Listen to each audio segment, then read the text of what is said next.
Hello children, we are going to start the second chapter, Lost Spring, Stories of Stolen Childhood,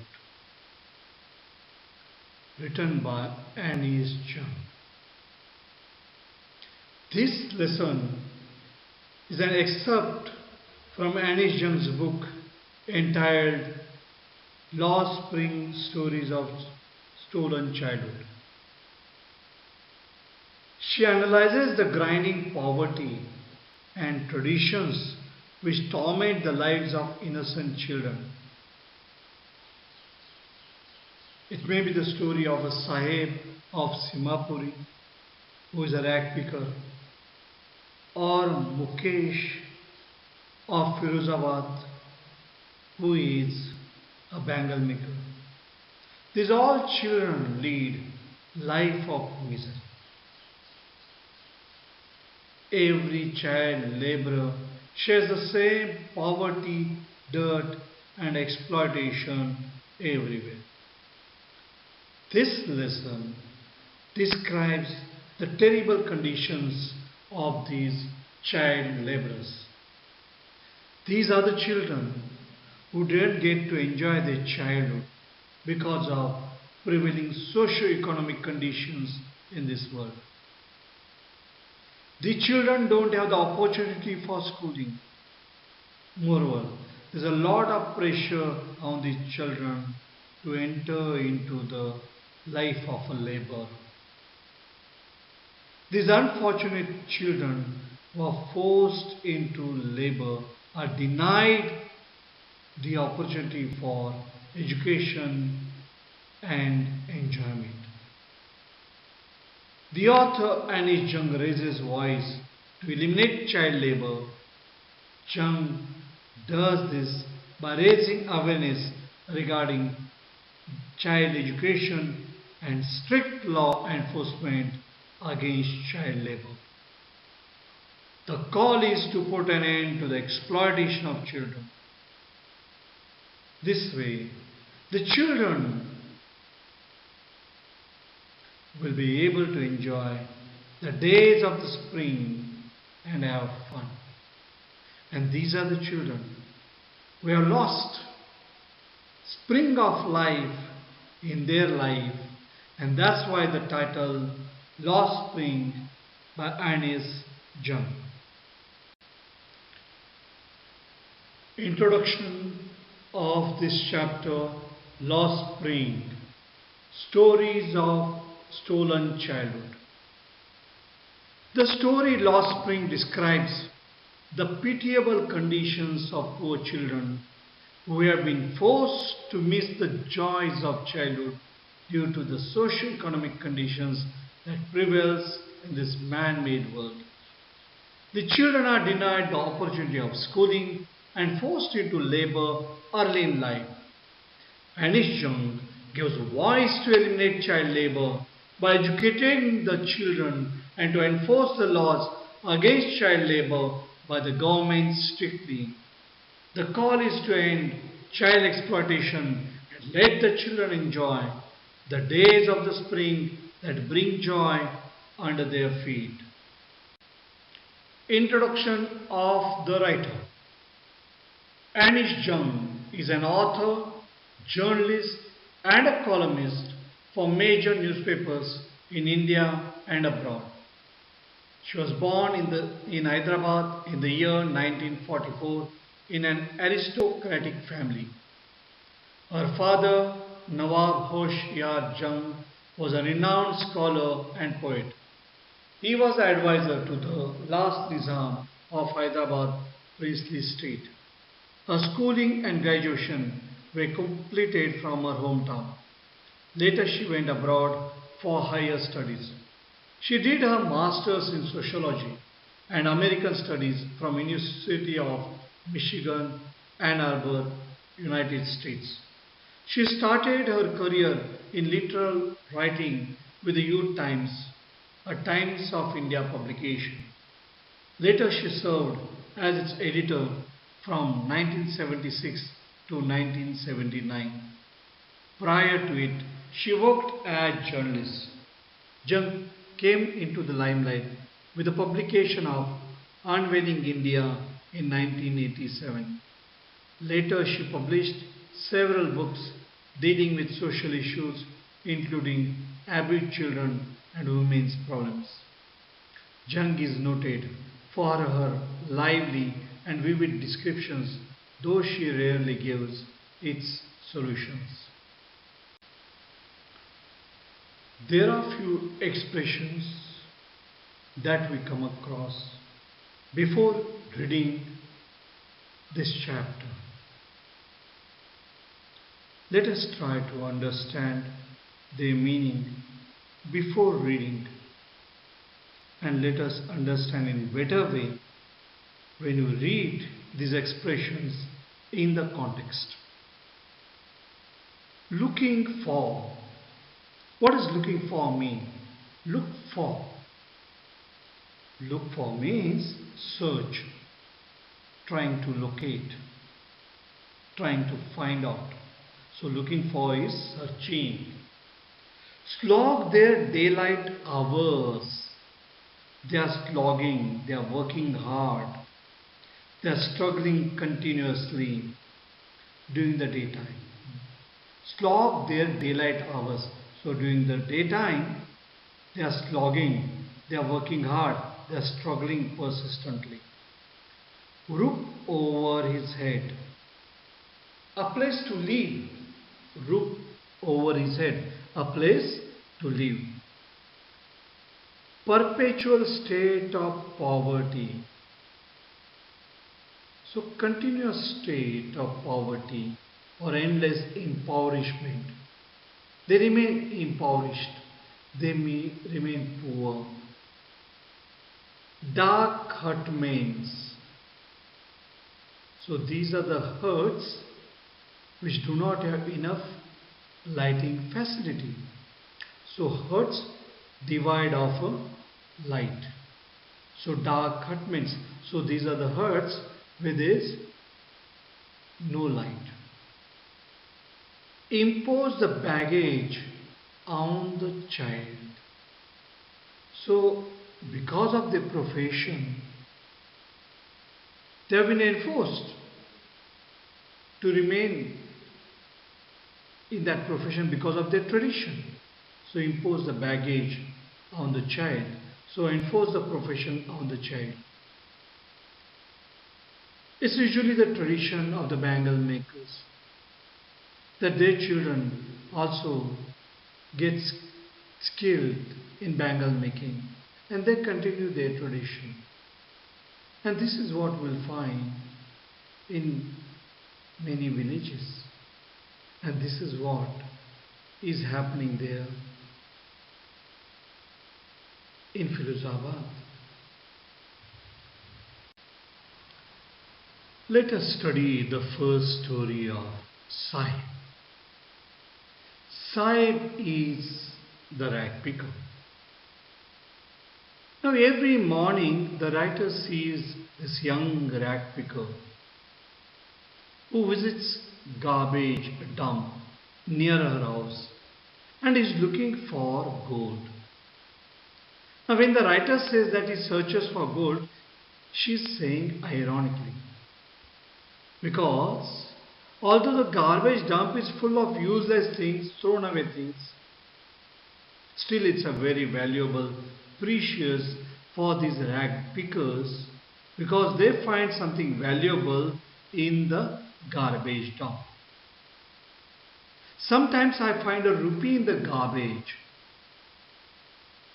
Sometimes I find money in the garbage. So that's why it's like a gold for them. Why do you do this? I ask Sahib, whom I encounter every morning, scrounging for gold. So here this rag picker is looking for gold, something valuable in the garbage dumps of my neighborhood. So the writer is living there nearby and that garbage dump is there nearby. And she always comes across this child every morning who is a rag picker. Sahib left his home long ago. So Sahib is from Where? He is from Bangladesh. Set amidst the green fields of Dhaka. Amidst, in the middle of the green fields of Dhaka, his home is not even a distant memory. So long back, they have left. So his home is there in Dhaka and in the middle of lush green fields.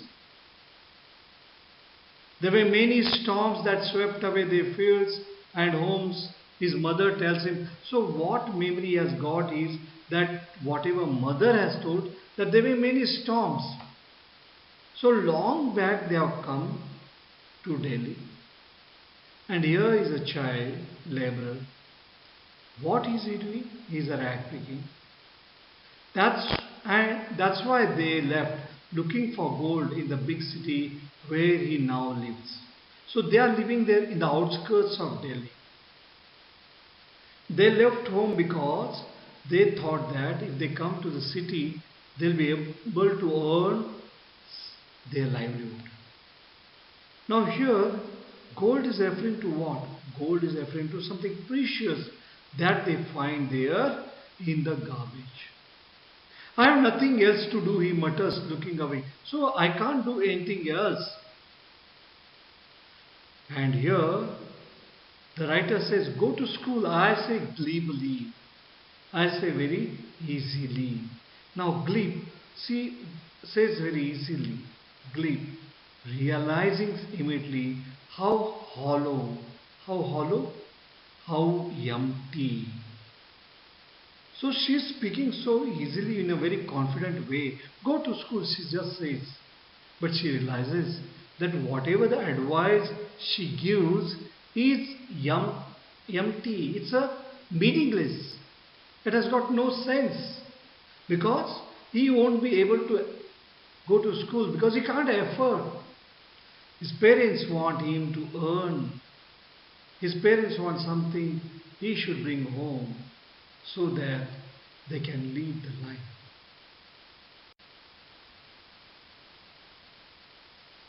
Sahib says that he wants to join the writer's school. There is no school in my neighborhood.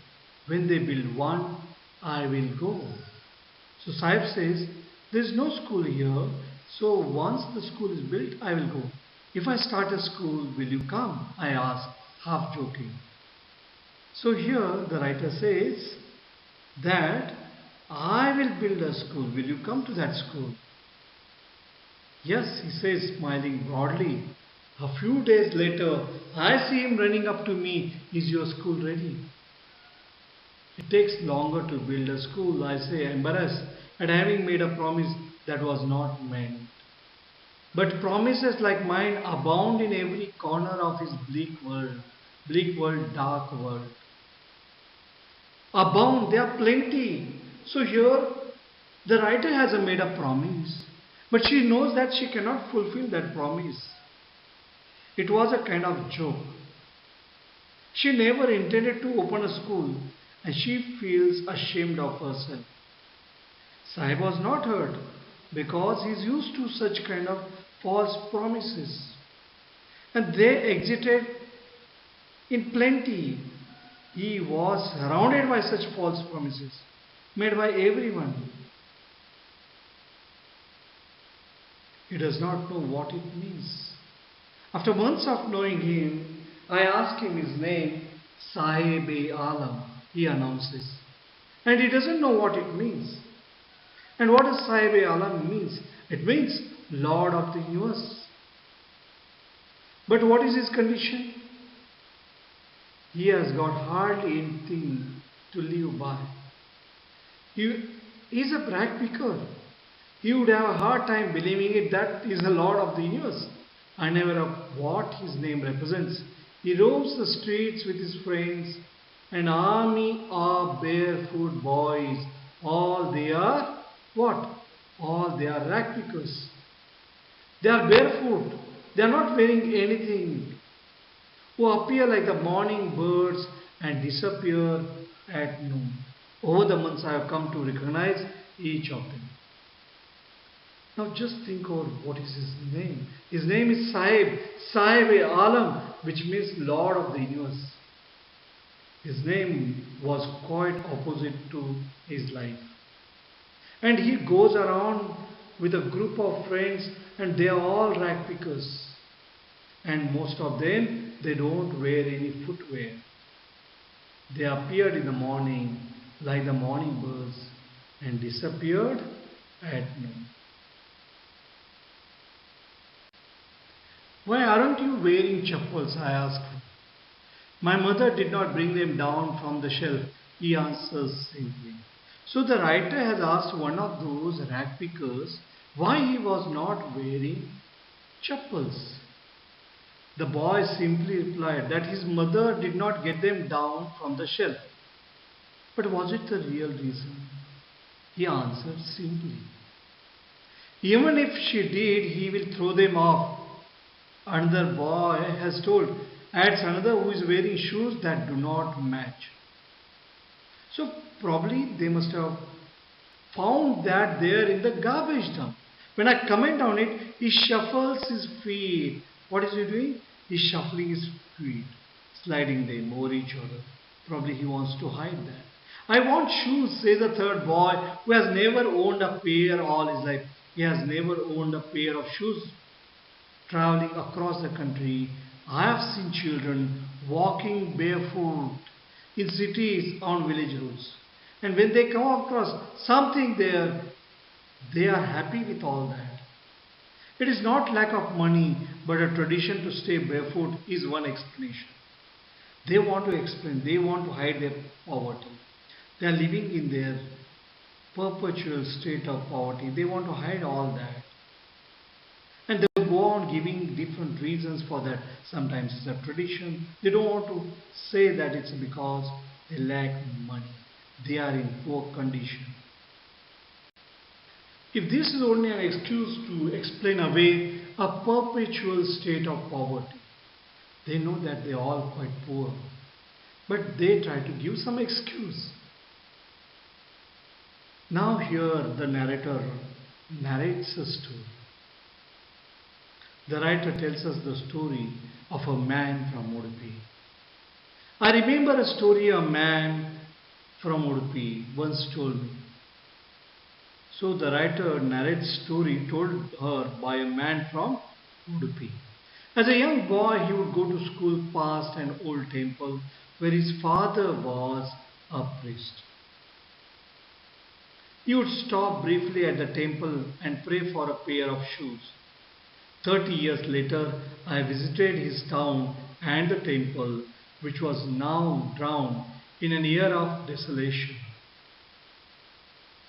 In the backyard where lived